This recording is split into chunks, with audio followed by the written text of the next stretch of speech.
Hello বন্ধুরা, রঞ্জিতার ঘরোয়া রান্নাঘর থেকে তোমাদের সবাইকে স্বাগত জানাই। আজকে একটা কুমড়োর ভর্তা নিয়ে এলাম। প্রথমে আমি চিংড়ি মাছগুলো নুন হলুদ দিয়ে ভেজে নিচ্ছি, ভেজে তুলে নিলাম। এবার রসুন দিয়ে দিলাম, পেঁয়াজ কুচি, কাঁচা লঙ্কাটাও ভেজে নেব। একটু নুন দিয়ে দিলাম পরিমাণ মতো, আর একটু হলুদের গুঁড়ো দিয়ে দিলাম। এইভাবে ভর্তা বানালে খেতে খুব সুস্বাদু হয় গরম ভাতের সঙ্গে। যারা কখনো খাওনি একবার হলেও বানিয়ে খেয়ে দেখতে পারো। এবার আমি একটা মিক্সিতে তুলে নিলাম।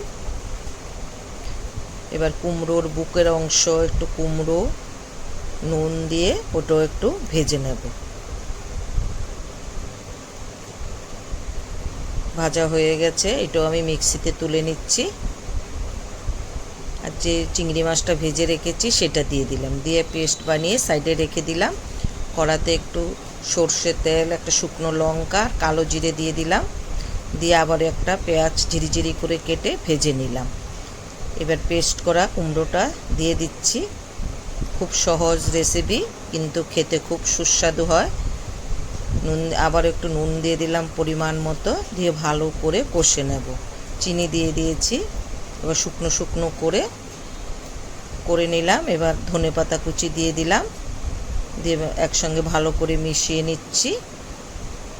ভর্তাটা আমার হয়ে গেছে। এবার আমি বাটিতে তুলে নিচ্ছি।